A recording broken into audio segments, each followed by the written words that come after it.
Édouard Louis et Emmanuel Macron sont tous les deux ce qu'on aurait appelé au siècle dernier des cadets de Picardie, qui ont quitté leur province, qui ont été d'ailleurs en partie expulsés de leur province, parce que bon, pour cause d'amour non conforme, mais ils avaient de toute manière envie de monter à Paris, comme les héros de Balzac et de Stendhal.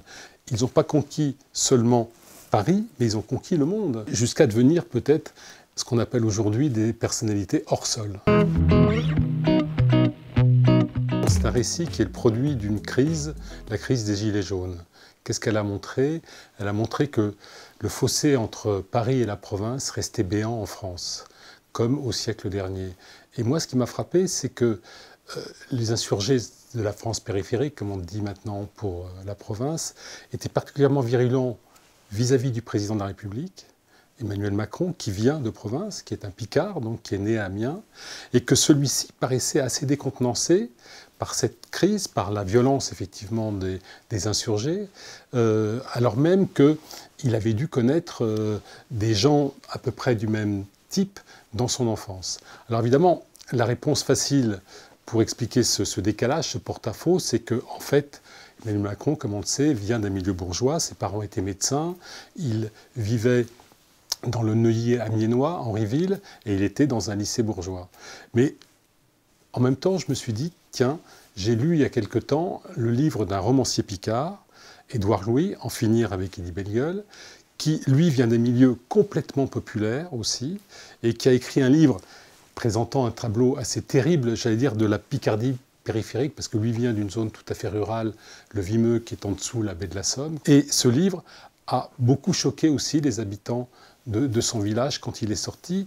Il y avait un fossé un peu identique, même si les deux hommes donc sont très différents, on va y venir, mais il y avait un fossé un peu identique entre le Vimeux et Édouard Louis, et Amiens et la Picardie et Emmanuel Macron. Qu'est-ce qui fait qu'aujourd'hui, ils sont quasiment coupés de leurs racines? Essayer de comprendre la formation de leur personnalité. Je crois que tous les deux illustrent ce qu'on appelle aujourd'hui la sécession des élites. Ces différences sont intéressantes dans la mesure où il y a aussi en même temps de fortes ressemblances. C'est-à-dire que tous les deux donc, ont aujourd'hui coupé avec la Picardie, coupé avec leur région d'origine. Tous les deux, au-delà, ont coupé aussi pratiquement avec leurs racines familiales. Ils ne voient plus guère leurs parents. Ils ont recomposé des familles. Le président de la République, on le sait, autour de sa femme, Brigitte, et Édouard Louis autour d'un intellectuel qu'il a croisé à Amiens, et Didier Ribon, qui est un intellectuel reconnu, proche de Bourdieu et de Foucault, et qui est devenu aussi un espèce de père pour Édouard Louis. Dans les autres ressemblances, qui m'ont beaucoup frappé, c'est que le théâtre, au collège, au lycée, a joué un rôle capital dans leur trajectoire. Ils sont aujourd'hui à front renversé. Quand il était adolescent, Emmanuel Macron avait une grande ambition, écrire. Il monte pour devenir écrivain.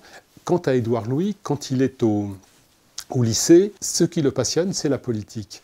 Et il faut la rencontre avec Didier Ribon pour que tout d'un coup, ils se disent « mais moi aussi, je vais raconter mon enfance » parce qu'on ne parle jamais de ces enfances-là, des enfances en milieu populaire.